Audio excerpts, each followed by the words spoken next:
मेरे मन में अब वो नहीं है, अब सिर्फ तू है। बार बार मुझे ना चित्रा की याद दिला के ना तू सही नहीं करती है वैदेही। कहीं ना कहीं तुझे भी बुरा लगता होगा और मुझे तो लगता ही है। आई होप मैं जो कह रहा हूँ वो तेरे समझ में आ रहा है। मैं बोल बोल के थक चुका हूँ। प्लीज चित्रा का नाम लेना बंद कर दे।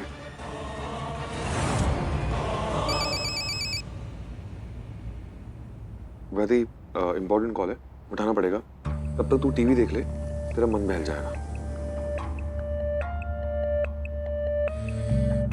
हेलो।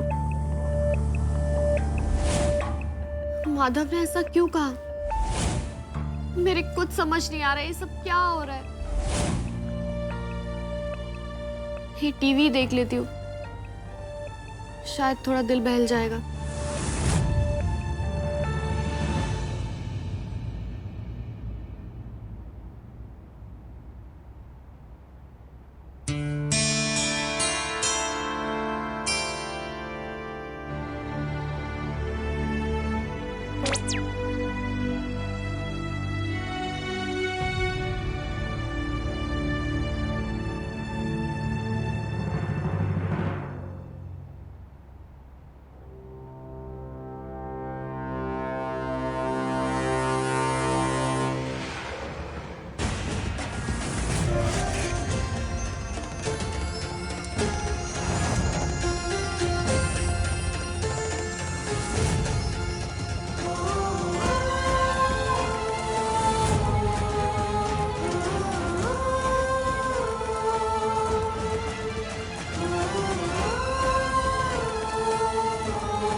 अरे बेबी जान, तुम ही निकालो कुछ समाधान। शराब नहीं पीता हूँ तो घबराहट होती है, और शराब पीता हूँ तो दो दो वैदेही की आहट सुनाई देती है। मुझे ऐसा लगता है मेरा दिमागी संतुलन खराब होता जा रहा है। पागलपन कुछ भी नहीं है, ये बस शराब पीने के बहाने है तुम्हारे। और यही एक टैलेंट बचा है तुम्हारे पास, दिन रात बैठकर शराब पीना। देखो, तुम्हें जितनी पीनी है पियो, पर मुझे डिस्टर्ब मत करो। बेबी जान, मैं तुम्हारे सर पे हाथ रख के कसम खाना चाहता हूँ। मैं आज के बाद शराब नहीं पीऊंगा। मैं सिर्फ और सिर्फ धमाकेदार कहानी लिखूंगा, धमाकेदार कहानी देखूंगा। सब काटते रहते हैं।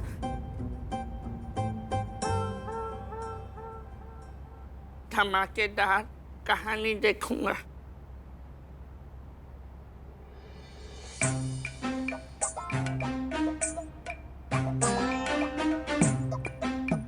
अरे, एक रिमोट को भी अभी खराब होना था, अब क्या करूं? साले साहब के टीवी का रिमोट ले आता हूँ, सेम ही तो है। धमाकेदार कहानी देखूंगा। साले साहब, तुम सच में हो क्या? नहीं नहीं नहीं, ये मेरा भ्रम है। नहीं, ऐसा नहीं हो सकता। हाँ, सच हूँ मैं, वहम नहीं। तुम क्या चाहती हो मुझसे? क्यों मेरे पीछे पड़ी हो? मैं चाहती हूँ कि तू इस घर को छोड़कर चली जाए। पर ये मेरा घर है, मैं क्यों जाऊंगी यहाँ से? नहीं जाएगी तो अपनी जान से जाएगी। चली जा यहाँ से, चली जा।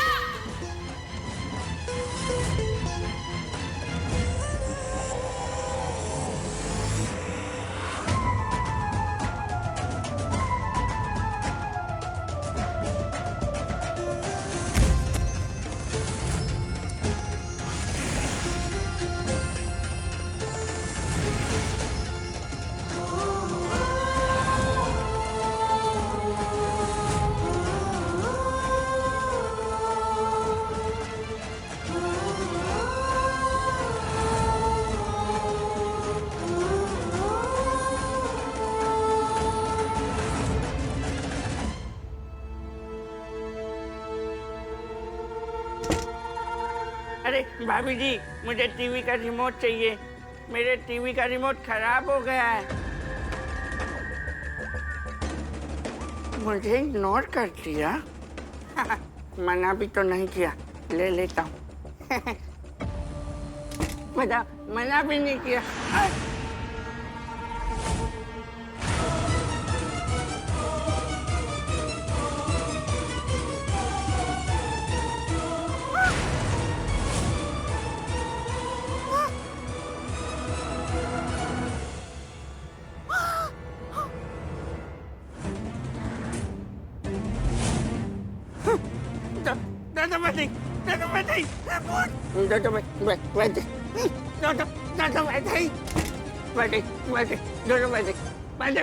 ठीक है, ओके।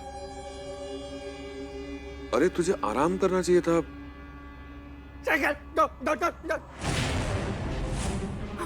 हम शक्ल डिट्टो हूबहू।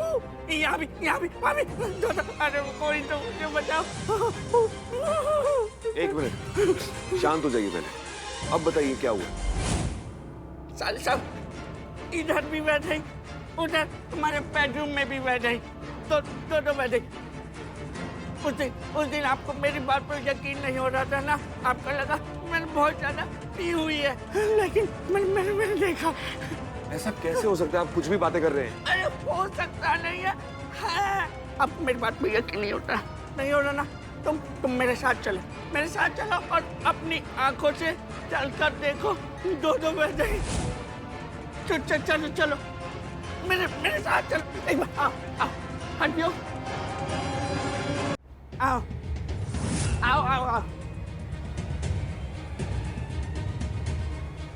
आओ जल्दी आओ। जल्दी आओ। एक मिनट। क्यों? एक मिनट क्यों? मैं रोज रोज अपनी बेइज्जती नहीं होने दूंगी। हमारे कमरे से पहले इनके कमरे की तलाशी होगी।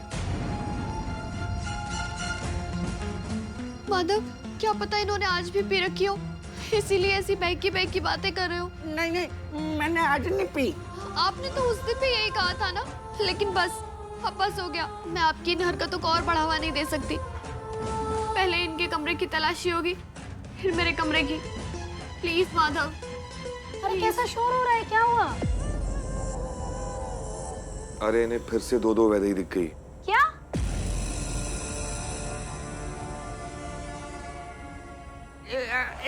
एक मिनट। चलो ठीक है, तुम्हारी बात बड़ी की, ठीक है। पहले तुम्हारे कमरे की तलाशी लेंगे, फिर मेरे कमरे की। हैं? मेरा मतलब पहले मेरे कमरे की, फिर तुम्हारे कमरे की, ठीक है। आगे तुम चलो, पीछे मैं आऊंगा, ठीक है।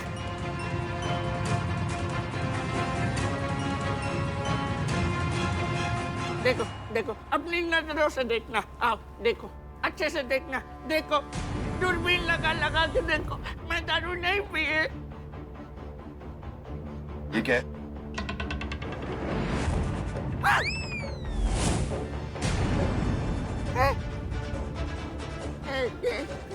मैंने नहीं पी। एंड बेबी, मेरी दारू छुड़वा के तुम खुद पीने लग गई।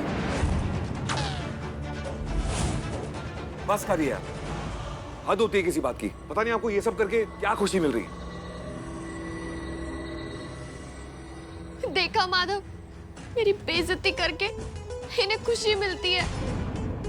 मुझे शर्मिंदा करके इन्हें बहुत मजा आता है।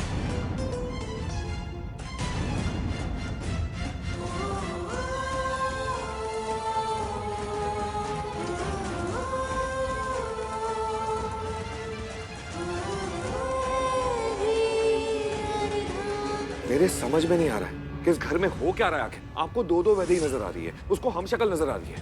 पागल हो जाऊंगा मैं एक दिन। साले साहब, मेरी बात का यकीन करो।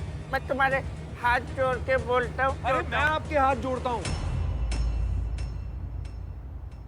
मुझे इन सब से दूर रखिए, मुझे काम करने दीजिए। इन सब चीजों के लिए टाइम नहीं है मेरे पास। तो भाभी जी, बेबी तुम तो मेरी बात का यकीन। चुप। जान बेबी। चुप। अरे यार,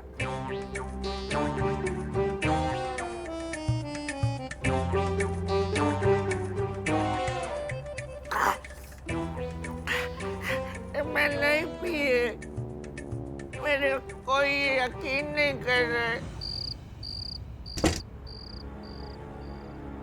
वैदी, वैदी, जीजा जी ने थोड़ी देर पहले तुझे आंगन और यहाँ तेरे कमरे में दोनों जगह देखा है।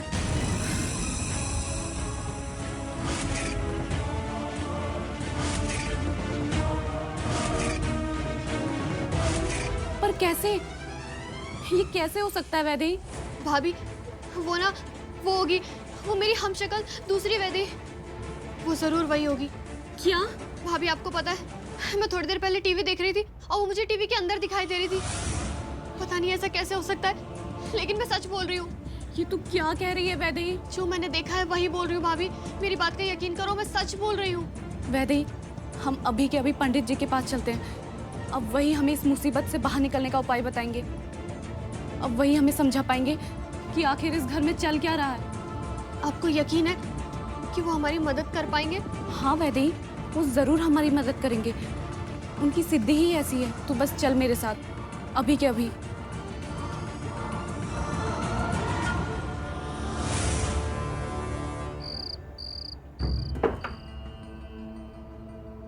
अंदर आइए।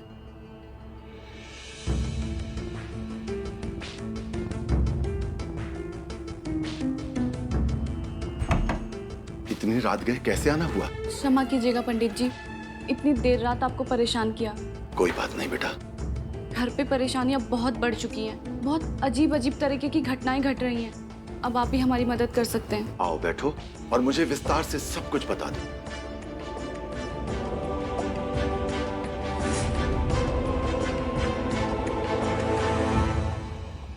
हाँ बेटा, अब विस्तार से बताओ, क्या विचित्र घटनाएं घट रही हैं घर में? पंडित जी, जब से मेरी माधव से शादी हुई है तब से सब गलत हो रहा है। मुझे कुछ समझ में नहीं आ रहा है। एक दिन भी मैं चैन से नहीं बैठी हूँ। पता नहीं कैसे मैं अचानक से बेहोश हो जाती हूँ बिना किसी वजह के। और जब होश आता है तो मुझे परिवार वाले बताते हैं कि मैंने अजीब अजीब हरकतें की हैं जो कि मुझे बिल्कुल भी याद नहीं रहती। मुझे नहीं पता पंडित जी ये सब क्या हो रहा है। आपको पता है, मुझे परिवार वालों ने कहा। देख, मुझे ये जानना है कि तूने बिंदु चाची के मुंह पे शरबत क्यों मारा? अरे भाई, ये खीर तूने नहीं बनाई तो किसने बनाई है? भूत बना के गया क्या? तू ही तो किचन में बनाने के लिए।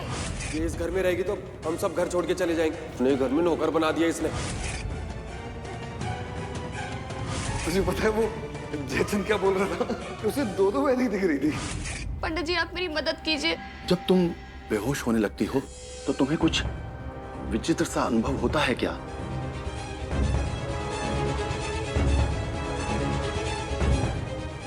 हाँ, बेहोश होने से पहले मुझे बहुत भारी भारी भारी महसूस होता है।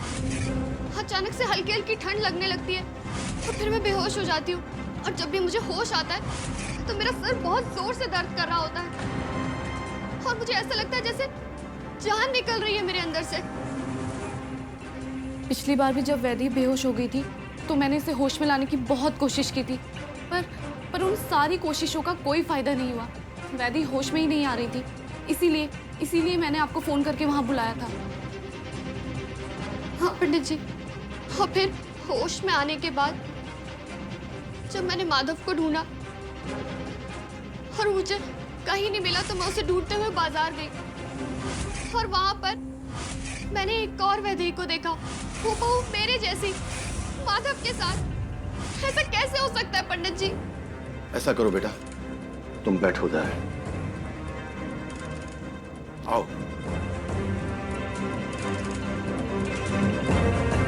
बैठो बेटी।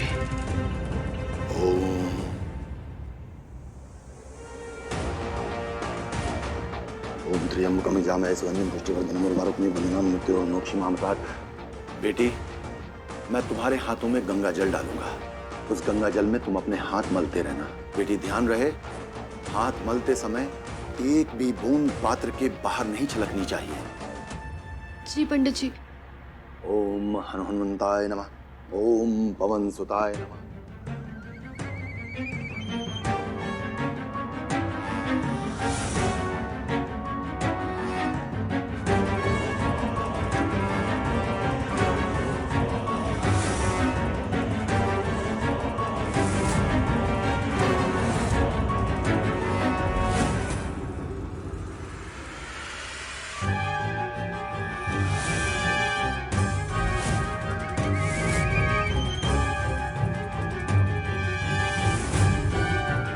अपने हाथ पात्र की तरफ लाओ।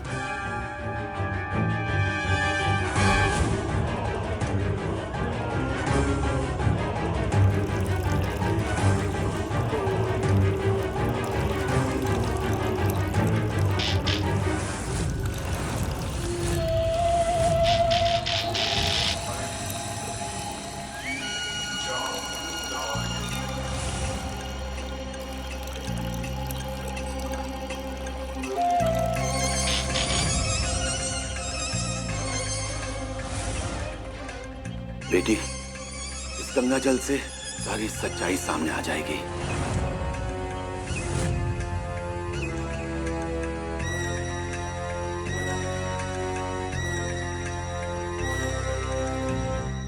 बेटा, इधर घूम जाओ।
ये पानी काला कैसे पड़ गया?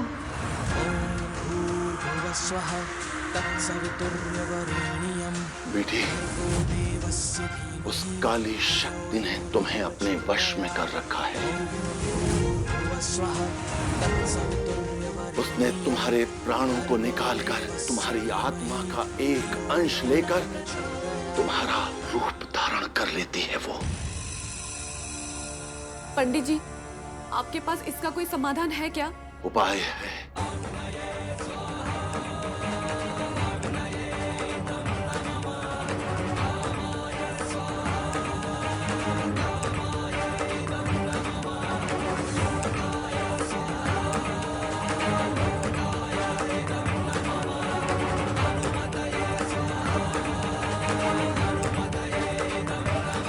बेटा,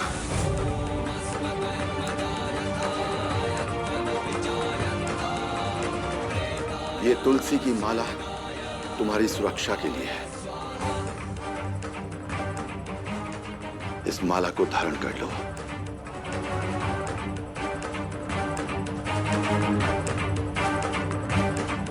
बेटी, इसको पहन कर रखना और ध्यान रहे, यदि तुमने इसे उतारा तो इसकी सारी शक्तियां नष्ट हो जाएंगी। तो ये सूख जाएगी और इसकी सारी शक्तियां नष्ट हो जाएंगी और ये जलकर भस्म हो जाएगी।